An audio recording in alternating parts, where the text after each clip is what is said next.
안녕하세요. 저는 지금 30대 중반에 인생의 풍파를 모조리 겪었다고 생각하는 여자입니다. 정말 제가 왜 이곳을 이제서야 알게 된 건지, 얼마나 대나무숲 같은 공간을 찾고 있었는지 모릅니다. 당장이라도 떠들고 싶은 마음에 헐레벌떡 사연을 쓰고 있는데요. 제가 지금 무척이나 흥분한 상태라 이야기가 조금 뒤죽박죽이 될까 걱정이 되기도 합니다. 하지만 최대한 시간 순으로 제가 겪은 사건 순으로 쭉 사연을 적어볼 테니 한 글자도 놓치지 마시고 저를 따라해 주시면 감사하겠습니다. 저는 아주 예전부터 돈이 많은 시댁을 만나면 엄청나게 부유하고 행복한 삶을 살 거라고 생각했는데 그것들은 전부 드라마에서나 나오는 일이라는 걸 나중에서야 알게 되었습니다.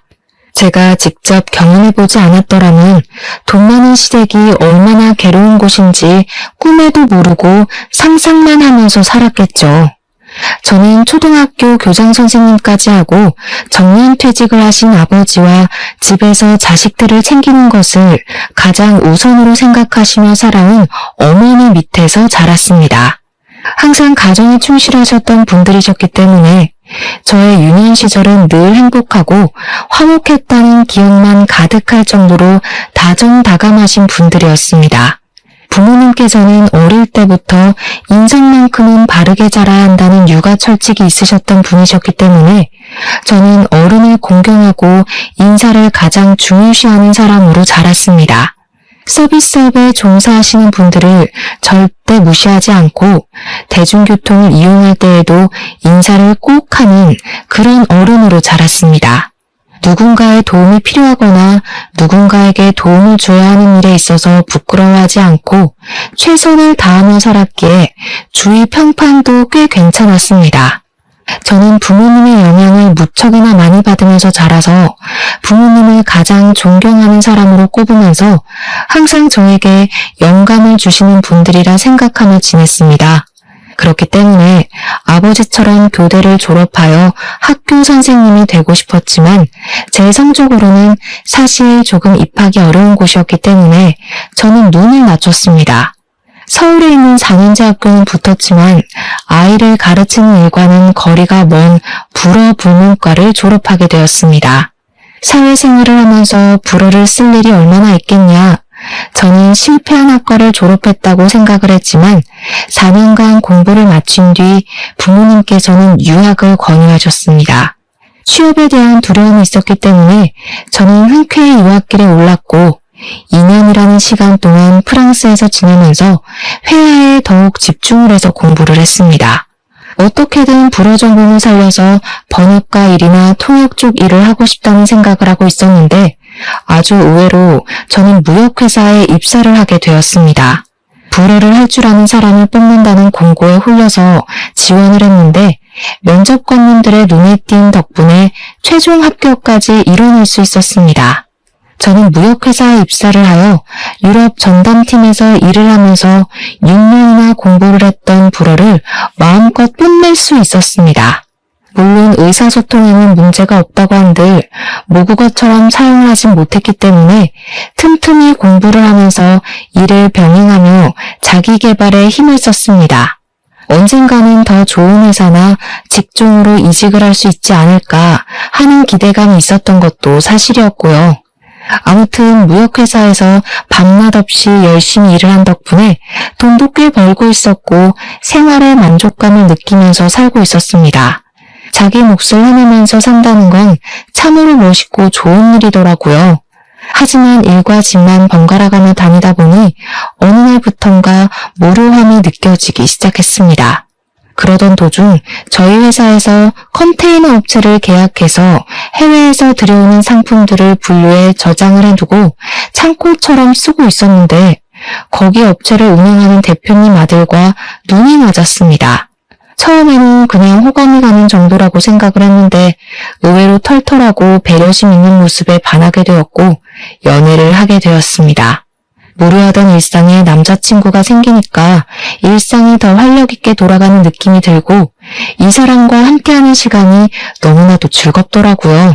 제 인생의 터닝 포인트로 느껴졌다고나 할까요? 그동안은 뭘 해도 재미가 없었지만 이 남자를 만난 이후에는 숨만 쉬어도 즐겁기 시작했습니다. 저희는 서로에게 너무나 갑작스럽게 빠져들게 된 덕분인지 뭔지 연애 기간이 길진 않았지만 서로에 대한 믿음이 있었기 때문에 8개월 만에 결혼을 하게 되었습니다.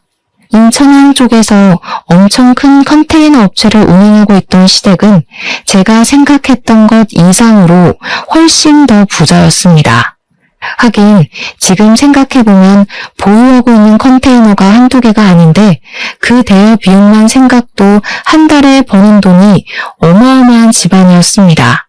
거기다가 가족 사업으로 운영을 하고 있었기 때문에 가족들끼리 전부 돈을 돌려 쓰는 느낌도 있었고요. 아무튼 부자였다 이 말입니다. 저희가 결혼을 결심한 뒤에 시댁에 인사를 드리러 가게 되었는데요. 시부는 호탕하게 신혼집은 본인이 해줄 테니 혼수나 신경 써서 준비하라고 하셨습니다. 당연히 대출로 시작을 한 친구들이 주위의 대부분을 차지하고 있었기 때문에 저도 대출금을 갚아야 하는 신혼생활을 생각했었습니다. 하지만 신혼집을 해주신다고 하니 얼마나 놀랐는지 모릅니다. 혼수 준비를 잘 하라고 하셨으니 제대로 준비해야겠다고 생각을 했죠. 예상보다 큰 시부의 톤에 입이 귀에 걸리려던 그때 시모가 조용히 저를 부르더니 빽빽하게 뭔가가 적힌 종이를 슬쩍 건네주시더라고요. 거기 쓰여있는 것들이 전부 예단 목록이니까 서운하지 않게 잘 준비해라. 그런데 그 종이에 무슨 친인척들 선물 목록까지 싹 다 적혀있는 게 아니겠습니까? 이걸 전부 다 해오라는 말씀이세요? 양이 장난 아닌데요. 이것도 추리고 추린 거야. 집까지 떡하니 우리가 해주는데 당연히 친인척들 섭섭지 않게 챙겨야 하지 않겠니? 이런 게 우리 집 클래스란다. 저는 너무 많은 목록과 비싼 가격의 상품들로 이루어진 예단 목록을 보고 멈칫할 수밖에 없었지만 그 이외의 모든 비용은 시댁에서 부담하시겠다고 하시더라고요. 그러니까 제가 준비해야 할 건 시댁 식구들의 친인척들에게 구색을 맞춰줄 것들만 챙기면 된다 이 말이었습니다. 결혼식부터 신혼여행에 신혼집까지 전부 시댁에서 준비를 해주겠다고 하시는데 제가 뭐 손해보는 장사는 아니라고 생각을 하기도 했고요. 저는 그 종이를 들고 집으로 와서 부모님께 보여드리며 이것만 제대로 준비하면 나머지 들어가는 비용은 걱정하지 않으셔도 될 것 같다고 했습니다. 저희 부모님께서는 예단 목록을 보고 조금 놀라시긴 했지만 그래도 딸이 결혼하는데 이 정도는 해줄 수 있다고 하시더니 준비를 싹 해주셨습니다. 그래서 그 목록을 전부 시댁으로 보내드렸더니 시모가 아주 싹싹하고 호탕한 며느리가 들어왔다면서 흡족해 하셨습니다. 저한테 돈을 쓸 때는 팍팍 써야 한다면서 앞으로 잘 지내보자고 하시는데 말마따나 우리 시모가 아주 호쾌하신 성격이구나 하고 저도 좋았죠. 하지만 그게 그런 성격이 아니라는 것을 뒤늦게 알게 되었습니다. 시모는 그냥 돈이라는 위험한 무기로 갑질을 하는 것을 좋아하시는 분이었고 내게 이만큼을 너에게 했으니 너도 나에게 이만큼은 해야 한다는 생각을 가진 사람이었습니다. 물론 그게 뭐가 문제냐고 주는 만큼 받는 거라고 생각하시는 분들도 당연히 있으실 거라 생각합니다.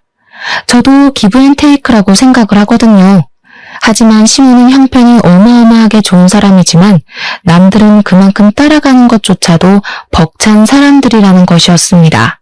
한마디로 돈이 있는 사람이 베풀고 돈이 모자란 사람들에게 자기가 한 것만큼 베풀어라 하시니 그게 어찌 기브앤테이크가 될 수 있겠습니까? 저와 남편은 결혼을 한 이후에 신혼집에 입성을 하게 됐는데 남편이 시댁 사업장에서 시댁 식구들과 같이 일을 하고 있었기 때문에 집을 인천 쪽으로 얻어주셨습니다. 저는 회사가 강남에 위치하고 있었기 때문에 거리가 상당히 멀었습니다. 지하철을 타고 출퇴근을 하는 것은 상상도 하고 싶지 않을 정도로 싫었지만 시부가 지불해준 상태에서 제가 뭐 어떻게 할 수 있는 처지는 아니었습니다.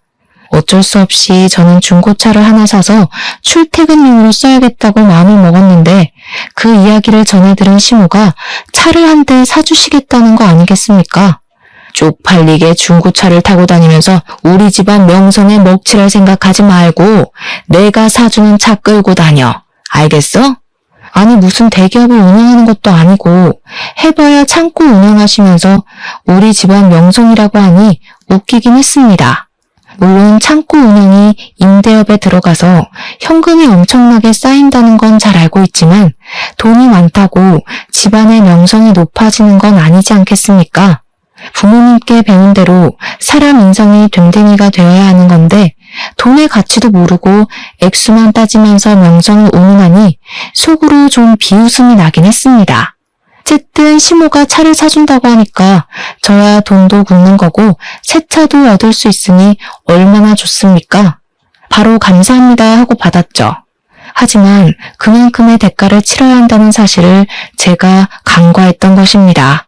시모는 저에게 차를 뽑아준 이후부터 주말에 본인이 움직여야 할 때마다 저를 기사처럼 부르기 시작하였습니다. 저에게 늘 하시는 말이 내가 비싼 차를 뽑아줬는데 네가 나를 모시고 거기도 못 가? 당연히 네가 나를 데려다 줘야지 였습니다. 여러분 생각을 해보세요. 평일에 인천에서 강남까지 출퇴근을 하는 것도 운전하느라 피곤하고 힘들어 죽겠는데 주말까지 시무의 운전기사를 해야 한다고 말입니다. 거기다가 인천 집에서 인천 어딘가로 가시는 것도 아니고 매번 서울까지 운전을 해야 하니 운전에 대한 피로도가 장난 아닌 거죠. 친구들이 전부 그쪽에 산다고 하시면서 압구정에 가자, 청담동에 가자 하시더니 나중에는 분당에 가야 한다, 판교에서 모이기로 하면서 먼 곳까지 데려다 달라고 하더라고요. 정말 시모를 모셔다 드리고 모시고 오느라 주말 하루가 다 지나칠 지경이었습니다. 저도 남편이랑 데이트도 하고 싶고 주말에는 모든 족쇄와 굴레에서 벗어나 푹 쉬고 싶은 마음이 굴뚝 같은데 이게 무슨 팔자에도 없는 운전기사인지 이럴 거면 운전기사를 하나 부리시는 게 좋지 않을까 싶기도 하고 제가 며느리로 들어오기 전에는 어떻게 움직이셨는지 참 궁금해졌습니다. 알고 보니 우리 시모 운전 경력이 30년이 훌쩍 넘는 베스트 드라이버였습니다. 더 웃긴 건 말입니다. 친구들 모임에 데려다 드리면 저한테 한 3시간 놀다가 집으로 출발을 할 거니까 근처에서 대충 시간을 때우다가 부르면 오라고 하시는 겁니다. 정말 제가 무급으로 일을 하는 수행비서가 된 느낌이었습니다. 시모는 그걸 또 친구들에게 자랑을 하셨고요. 얘가 우리 며느리 되는 앤데 내가 부르면 5분 대기조로 대기 타고 있다가 쪼르르 달려 나오는 애야. 얼마나 예쁜지 몰라. 시모 딴에는 그게 칭찬이라고 생각했을지 모르겠지만 제 입장에서는 그냥 제 인격을 무시하는 말로밖에 들리지 않았습니다.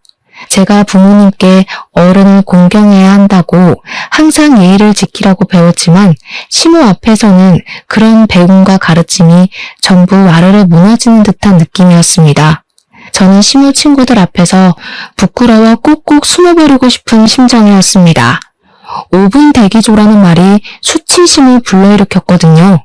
제가 어쩔 줄 몰라 하고 있는 그때 시모 친구분 중 한 분이 저에게 며느리가 일을 안 하냐고 물어보시더라고요.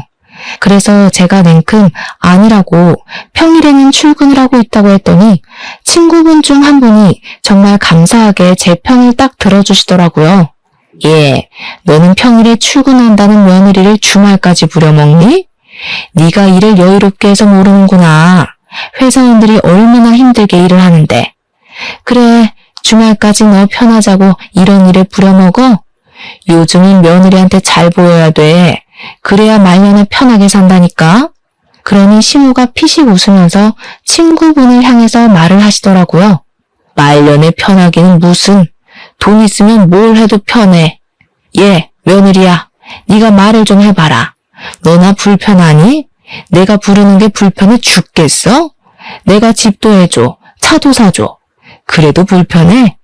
솔직히 불편하고 피곤하고 당연한 말 아닌가요? 그런데 시모 앞에다 대놓고 네, 그렇다고 말을 할 수 있는 위인이 몇이나 되겠어요. 적어도 저는 부모님의 가르침에 반대되는 일은 하고 싶지 않았기에 그냥 웃고 말았습니다. 시모는 제가 당연히 싫다고 이야기한 게 아닌 줄 알고 생색을 내면서 우리 며느리는 자기한테 고마워서라도 그런 마음 가질 애가 아니라고 하셨습니다. 치사하게 차랑 집을 들먹이면서 이야기를 하는데 어느 누가 반기를 들겠습니까? 시모 친구분들이 저를 불쌍하게 바라보시는 것 같았습니다. 시간이 흘러서 결혼 후에 처음으로 맞이하는 명절이 되었는데 제가 빈손으로 갈 수가 없으니까 이것저것 준비를 조금 해갔습니다. 과일 세트랑 한과 세트 같은 걸 준비해서 갔더니 시모가 쓱 보고는 한마디 하시더라고요. 현금이 최고인데 이런 걸 사왔니? 저희 시댁이 워낙 부자다 보니까 저도 현금을 생각하지 않았던 것은 아니지만 얼마를 준비해야 하는지가 막막해서 예매했기에 선물로 사간 것이었습니다. 10만 원 단위는 당연히 한 소리 들을 것 같았고 그렇다고 100만 원 드리기에는 너무나도 부담이 되었습니다. 시댁에만 드릴 수도 없는 노릇이고 친정도 똑같이 챙겨야 하는데 저희라고 부담스럽지 않은 금액이 아닐 수 없었습니다. 그래서 머리를 돌리고 돌려서 꽤 유명하고 고급진 포장으로 되어 있는 식품으로 선물을 사간 것이었단 말입니다. 그걸 눈치를 챈 건지 뭔지 딱 잘라서 현금이 최고라면서 다음부터는 현금으로 준비해오라는 식으로 말씀을 하시니 식은땀이 절로 흐르더라고요. 그러더니 저에게 우리 집은 제사가 없지만 명절에 다 같이 모여서 한 끼 식사는 꼭 해야 하니까 앞으로는 일찍 와서 식사 준비를 거들라고 시켰습니다. 제사가 없다는 게 솔직히 정말 큰 장점이긴 하잖아요. 결혼한 친구들 이야기를 들어보면 제사만큼 거지 같은 것도 없다고 했었거든요. 저도 오히려 제사상을 준비하는 것보다 가족들이 맛있게 먹을 수 있는 밥을 준비하는 게 더 낫다고 생각을 했는데 식사 준비라는 게 정말 만만치가 않더라고요. 항상 명절에는 사내 진미가 어우러진 밥상을 먹어야 한다면서 저한테 다음 명절에는 불도장에 갈비찜에 해파리 냉채까지 준비를 해오라고 하시더라고요. 제가 못 알아듣고 네? 하고 다시 여쭙자 손이 많이 가는 그 음식들을 일일이 준비해서 재료를 가지고 오라는 것이었습니다. 집에서 만들어서 가지고 올까요? 했더니 그러면 음식 맛이 없다면서 전날 오든지 새벽에 오든지 와서 준비를 하라고 하시더군요.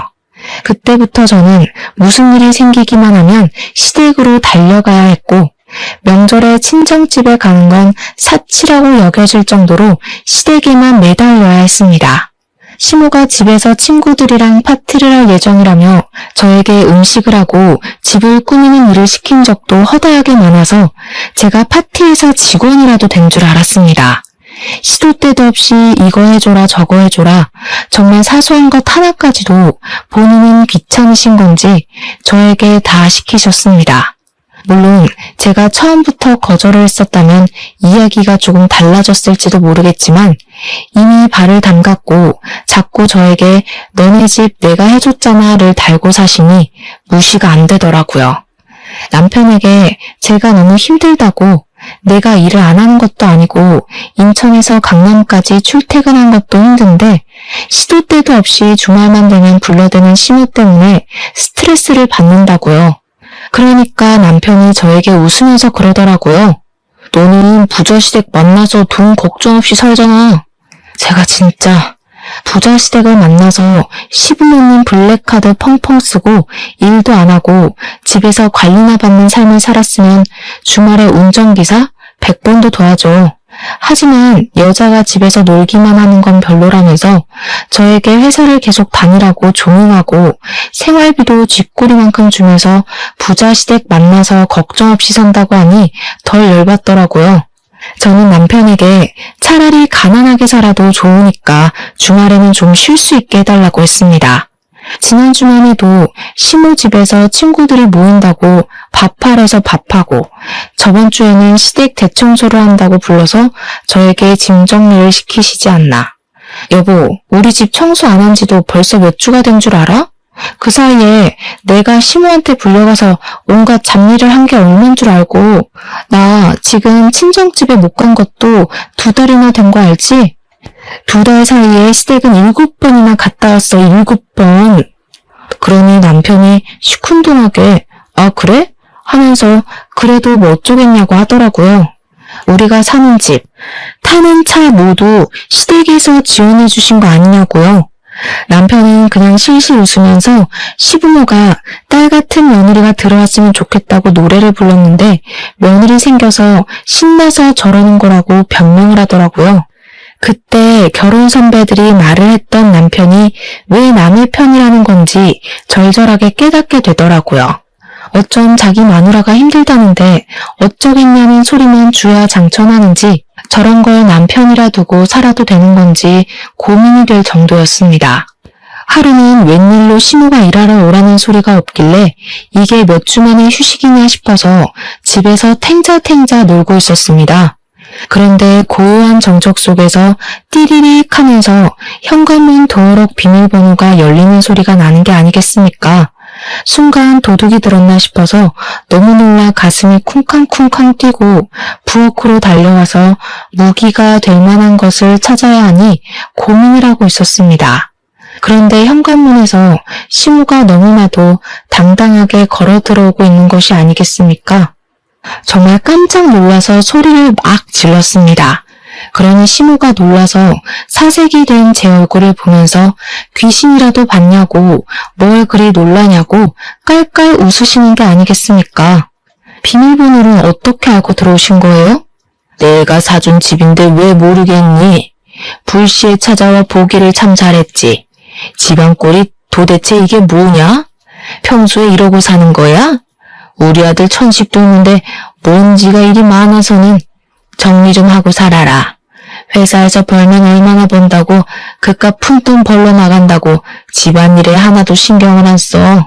자고로 집안이 깨끗해야 밖에 나가서도 깔끔 떠는 법이란다. 그러더니 집안에 널브러져 있는 것들을 발로 하나도 밀면서 들어오시는 겁니다. 물론 제가 일한다고 바빠서 집을 잘 못 치우기는 했지만 그걸 발로 밀면서 따지고 보면 시모가 주말마다 불러내니까 정리할 시간이 부족했던 것도 있었는데 어쩜 그렇게 이기적으로 생각하고 말을 하는지 제가 당황해서 발로 밀지 마시라고 이야기를 하는데 시모가 제 말을 자르고 말을 하더라고요. 나 시원한 커피 좀 타줘. 제가 카페인을 마시면 심장이 너무 빠르게 뛰어서 집에 있는 커피라고는 믹스커피가 전부였었거든요. 제가 믹스커피에다가 얼음을 타서 가져다 드리니까 미간을 팍팍 구리면서 말씀을 하셨습니다. 예, 집에 아이스 아메리카노 같은 건 없니? 그 커피 뽑는 기계도 없어? 제가 커피를 잘 못 마셔서요. 마시면 심장이 빠르게 뛰어서 불편해요. 아유, 촌스럽다, 촌스러워. 앞으로는 내가 자주 올 수도 있으니까 커피 내리는 기계 하나 사도 나는 아이스 아메리카노만 마시니까. 어머님이 왜 저희 집에 자주 오세요? 저도 당황스러워서 필터를 거치지 않고 직설적으로 시모에게 말을 했더니 시모가 눈을 뾰족하게 뜨고는 저에게 말하더라고요. 예, 내가 오는 게 불만이니? 왜? 내가 사준 집을 너희가 얼마나 깨끗하게 쓰고 있는지 궁금하기도 하고 내가 우리 아들 살림에 참견 좀 하겠다는데 불만 있어? 내가 자주 와서 잔소리를 해야 치울 거 아니니? 네, 불만 있어요. 저도 더 이상 참을 수 없겠다는 생각에 시모에게 그냥 과감하게 질러버렸습니다. 시모가 찾아오는 게 너무나도 불편하고 불만이라고요. 그러니 시모가 화들짝 놀라는 신음을 하면서 뭐? 너 지금 뭐라 그랬니? 하면서 또 혼낼 기세로 옆구리에 손을 얹고 팔을 하더라고요. 근데 저도 이미 화가 났고 열이 받았으니 물불 가리지 않게 되더라고요. 어머님, 저 평일 내내 출근하고요. 주말 이틀 쉬는 게 전부예요. 그런데 어머님이 매번 저 불러내셔서 남편이랑 데이트도 못하고 어머님 수발만 들었잖아요. 근데 집까지 찾아오셔서 간섭을 하시겠다고 하면 당연히 불만이 생기지 않겠어요? 그러니까 시모가 저에게 어이가 없다는 말투로 말을 하셨습니다. 억울하면 내가 준 거를 받지 말았어야 하는 거 아니니?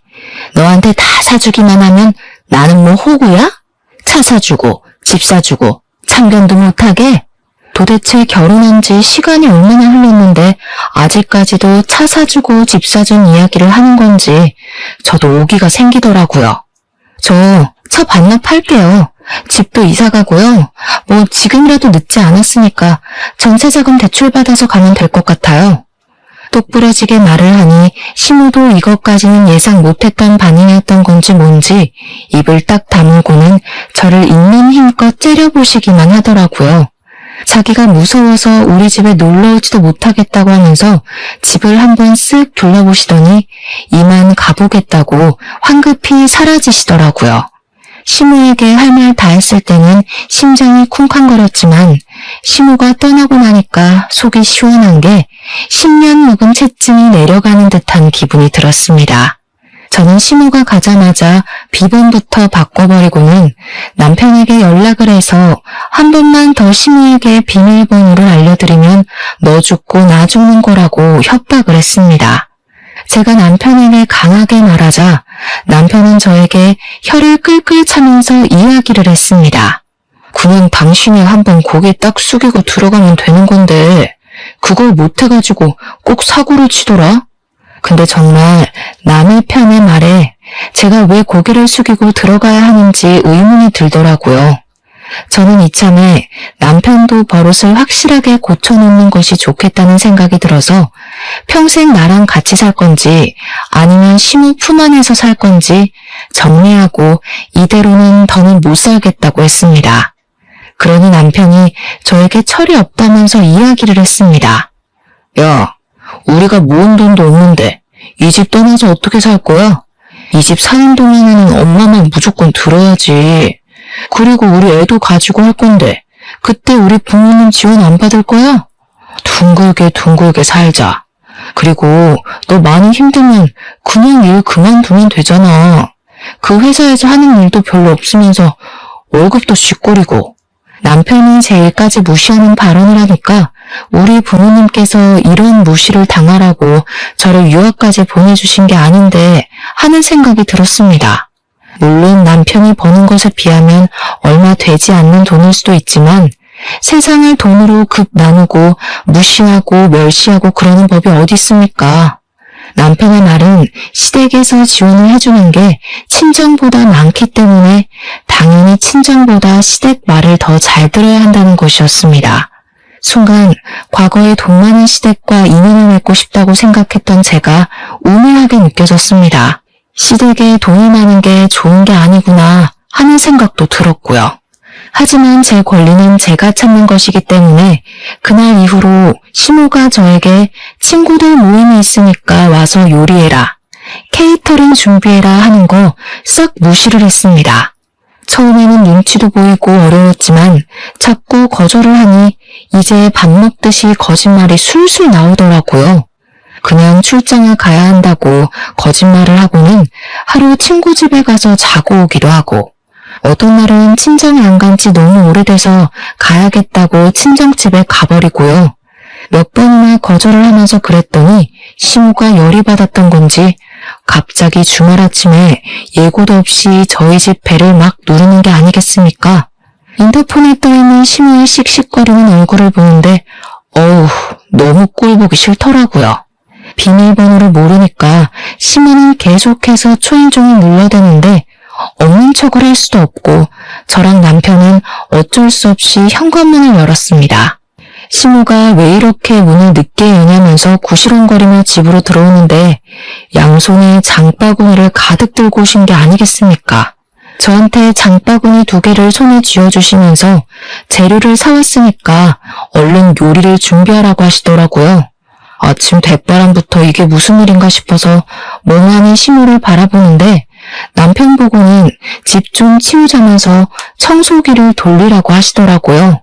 그러더니 저에게 통보하듯이 3시간 뒤에 자기 친구들이 우리 집에서 모이기로 했다는 게 아니겠습니까?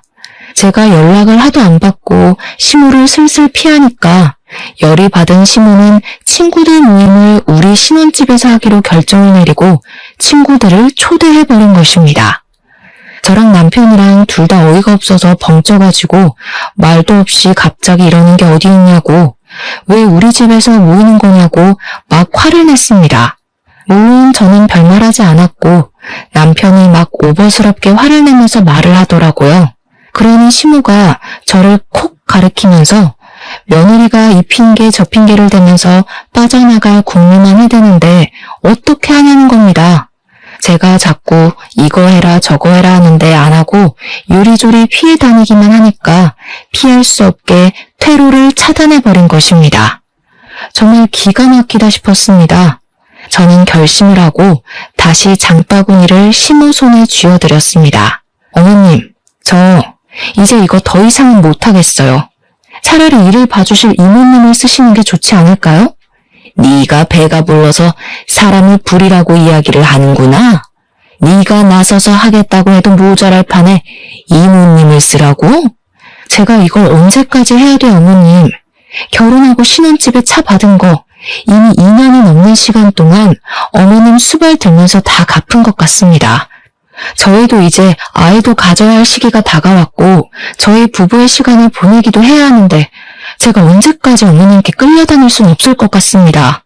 저는 최대한 시모가 감정적이지 않게 받아들일 수 있도록 조곤조곤히 이야기를 했습니다. 저희도 이제 결혼한 지 3년이 가까워져 오는 시기인데 당연히 아이도 낳고 해야 할 것 아니겠습니까? 딩크족도 아닌데 저희도 저희 계획대로 삶을 살아야 하잖아요. 부모님의 가르침대로 항상 어른을 공경하는 마음을 가지고 있었기 때문에 시모에게도 싫은 소리 한 번 없이 해달라는 거 다 해드렸던 것인데 저는 그냥 예쁨을 받고 싶었던 것이지 시모에게 잡일을 받고 싶어서 해달라는 대로 해드린 게 아니었던 거였습니다. 하지만 날이 갈수록 시모는 도가 지나친 요구를 하기 시작하셨고 부탁으로 시작되었던 일은 점점 명령이 되었습니다. 저는 이렇게 살다가는 평생을 시모의 뒤만 봐드리다가 인생을 보낼 것 같았기에 똑부러지게 거절의 의사를 비추고 더 이상은 안 되겠다고 말씀을 드렸습니다. 그러니 시모가 이 정도쯤은 예상했다는 듯이 저에게 당당하게 말을 하시더라고요. 누구 마음대로? 너는 이 집에 사는 동안 무조건 내 말을 들어야 해. 임신을 하겠다고? 그럼 회사부터 그만두고 이야기를 해라. 어차피 육아를 하다 보면 회사를 출근하기도 어려울 텐데 그만두고 나중에 일하고 싶으면 우리 사업장으로 들어오면 돼. 시모는 답이 정해져 있는 사람처럼 제 말은 깡그리 무시를 하고 본인이 할 말만 하셨습니다. 저는 그래서 순간 복수를 결심했고 시모에게 제대로 보여주겠다 마음을 먹었습니다. 시모에게 장바구니에 있는 재료들로 기가 막힌 요리를 해갈 테니 시댁으로 장소를 바꾸시라고 했습니다. 시모는 정말 시간 맞춰서 준비를 해올 수 있냐고 몇 번을 물어보셨고 저는 시모에게 걱정하지 마시라고 단단히 일러두었습니다. 그러니까 시모도 알겠다고 하시면서 시간 맞춰서 시댁으로 가지고 오라고 하시고는 돌아가셨습니다.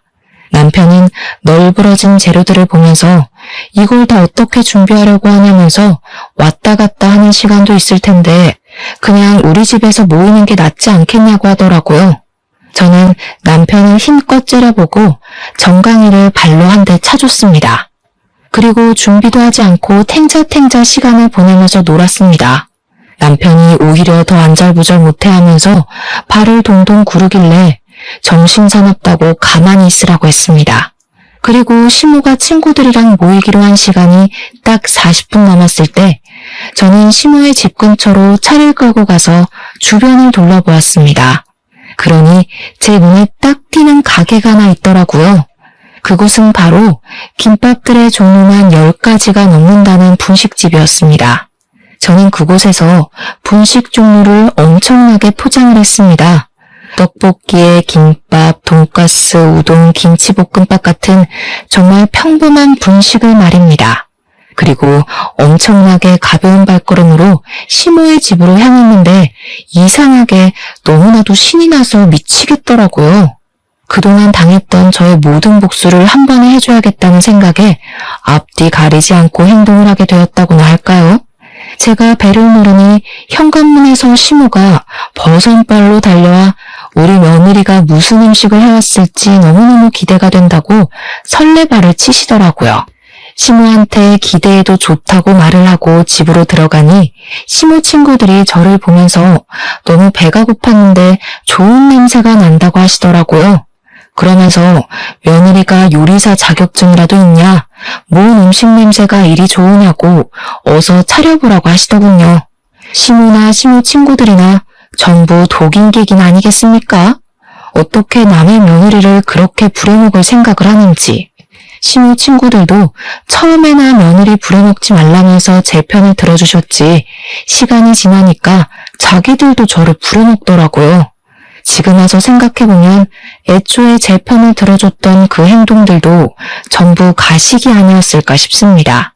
저는 미리 포장해온 분식집 음식들을 하나하나 식탁 위에 올려놓으면서 나무젓가락까지 세팅을 마치고 시모 친구들을 불렀습니다. 다들 이게 뭐냐는 얼굴로 저를 바라보시는데 시모의 얼굴이 점점 빨갛게 달아오르시더라고요. 저는 비닐 포장도 깔끔하게 벗기지 않고 위에 보이는 데만 북북 찢어서 시모 친구들에게 내밀었습니다. 여기가 바로 천국의 맛이라는 김밥집이에요. 엄청 유명해서 전국에 체인점만 수천 개가 넘는데 드셔보셨어요? 아니, 너 지금 이게 무슨... 제가 요리를 해보려고 하긴 했는데 역시 전문가의 손길이 훨씬 맛있지 않을까 싶어서 이렇게 준비해왔습니다. 시모 친구들은 너저분하게 차려진 싸구려 분식들을 보면서 아무 말도 못하고 입만 떡 벌리고 계셨고요. 시모는 부들부들 떨면서 저에게 삿대질을 하셨습니다. 네가 감히 나한테 망신을 주려고 이런 짓을 벌여? 에? 아닌데요, 어머님. 저는 훨씬 더 맛있는 거 드시라고 일부러 포장해온 건데요. 아, 그리고 어머님, 저 이제 차 필요 없을 것 같아요. 제가 이 차를 타고 다니는 게 더 피곤한 것 같더라고요. 그러면서 시모의 손에 차키를 떡하니 들려주니 시모 친구들도 사태 파악이 되는 건지 자기들끼리 어머어머 하면서 수근수근 거리더군요. 시모는 평소에 며느리는 내 손 안에 있다고 친구들에게 자랑을 하시던 분이었는데 친구들 앞에서 제대로 망신을 당하게 생겼으니 콧구멍까지 커지셨습니다. 거친 숨소리를 뿍뿍 내뱉으면서 정말 저를 한 대 칠 기세로 째려보시는데 저도 간덩이가 배 밖으로 나와서 그런지 하나도 무섭지가 않더라고요. 그냥 이런 거지 같은 생활을 빨리 끝내고 싶은 마음만 가득했습니다. 야, 내가 집도 사줘, 차도 사줘, 너한테 얼마나 해줬는데 지금 이게 나를 뭘로 보고? 어머님, 말은 바로 하셔야죠. 집은 아들 주신 거고 차는 제가 돌려드렸잖아요. 그리고 차 얻어 타는 동안 제가 어머님 운전기사 매일같이 했는데 그건 왜 쏙 빼세요? 예단 목록도 A4 용지 한 장 꽉 채워주신 거 허리띠 졸라매고 빚까지 내서 해드렸는데 저는 뭐 맨몸만 왔나요? 너 지금 말 다 했어? 아니요, 다 안 했는데요. 거기다가 갑질은 또 오죽하셨어요? 이렇게 친구분들 모일 때마다 저 못 부려먹어서 안달난 사람처럼 구셨잖아요. 제가 그동안은 참아야 복이 온다고 생각해서 참았는데 이제 더는 못 참겠어요. 차도 반납했으니까 저 찾지 마시고 불쑥불쑥 아들 집이라고 비밀번호 눌러서 들어오시는 거 교양 없는 행동인 거 아시죠? 그러면서 가볍게 콧방귀를 끼고 나오는데 뒤에서 시모 친구들이 어머, 너 아들 집에 그렇게 막 들어갔어? 하는 소리가 들리더라고요. 시모가 제 이름을 외치면서 아악 하고 소리를 지르는 게 들렸지만 저는 애써 무시하고 택시를 타고 집으로 돌아왔습니다.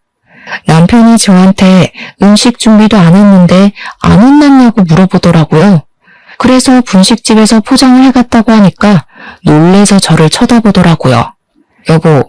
여보도 반품당하고 싶지 않으면 똑바로 행동해. 나랑 이혼하고 싶어? 그러니 남편이 고개를 절레절레 저으면서 이혼은 하고 싶지 않다고 하더라고요. 나는 지금 목 끝까지 이혼하고 싶다는 말이 차올랐거든? 근데 내가 마지막 기회 줄게. 나 차도 반납한 마당에 더 이상 무서울 거 없거든. 그니까 처신 잘해. 그러니까 남편이 고개를 끄덕였습니다. 시모가 언제쯤 찾아오나 기다리고 있는데 호랑이도 제 말하면 온다고 1시간쯤 지나고 시모가 씩씩거리면서 찾아왔더라고요. 야, 문 열어. 평소 같으면 당연히 제가 버선발로 뛰어가서 문을 열었겠지만 이번에는 남편이 재빠르게 달려나가서 문을 열어주더라고요. 하지만 아무도 예상하지 못했던 일이 벌어지고 말았습니다. 당연히 제가 나올 줄 알았던 시모는 문이 열리자마자 콜라를 냅다 남편의 얼굴에 쏟아부어버린 것입니다. 남편이 으악하면서 눈에 콜라가 들어간 것 같다고 비명을 지르자 시모는 거기서 왜 네가 나오냐고 당황을 하더라고요.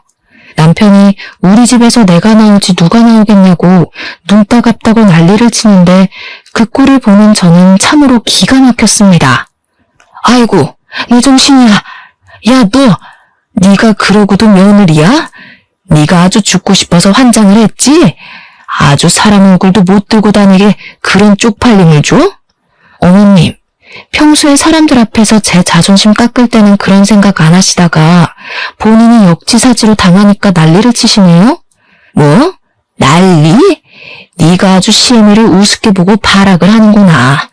너 내 며느리로 인정 못한다. 나가. 어디서 나가요? 이 집 우리 남편 명의 집이고 남편한테 사주신 거잖아요. 누가 내 아들 보고 나가래? 너 나가라고 너. 이혼해. 우리 아들이랑 당장 이혼해. 당신 나랑 이혼할 거야? 그러니 남편이 고개를 절레절레 저었습니다. 아니, 내가 왜 엄마 때문에 이혼을 해? 난 지금 생활 너무 편하고 좋은데. 싫어. 나 이혼 안 할 거야. 그러자 시모가 가슴을 팡팡 치면서 왜 이렇게 애가 바보처럼 구냐고 세상에 좋은 여자 많다고 하더라고요. 근데 순간 그런 생각이 들더라고요. 이 남자랑 살면 제가 평생 이 꼴을 좋든 싫든 보고 살아야 하는데 그걸 다 용서하게 될 만큼의 이 사람의 장점을 모르겠는 겁니다. 저도 모르게 깨달음이 팍 생기면서 애가 없을 때 이혼하자는 마음이 들었습니다. 그래서 남편에게 그냥 우리 이혼하자고 했죠. 그러니 남편도 시모도 놀라더군요. 너 지금 너네 엄마가 와서 이 난리를 피우는데도 하는 말이 이 생활이 편하다밖에 없잖아. 너는 편할지 몰라도 나는 지옥 같았거든 지난 2년이? 그러니까 내가 이 희생을 치르면서까지 너랑 살 이유가 없어. 아줌마 아들 반품할게요. 앞으로 이 멍청이 잘 데리고 사시면서 아줌마 마음에 드는 여자랑 결혼시키세요. 그 말을 뱉고 나니까 너무나도 속이 후련하더라고요. 그리고 집만 챙겨서 바로 친정으로 오는데 웃음이 그렇게 나더라고요. 친정 부모님께 모든 이야기를 전달하고 이혼을 하겠다고 하니 어머니는 말없이 안아주시고 아버지는 담배를 태우셨습니다.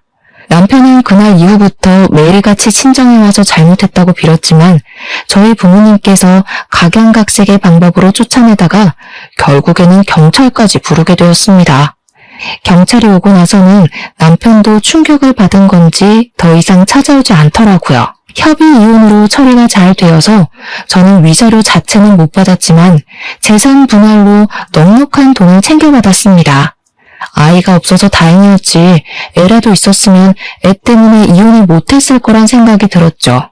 앞으로 저는 동동거리는 사람들이랑은 거리를 두고 살기로 했고 제 가치를 인정해주는 사람을 만나려고 합니다.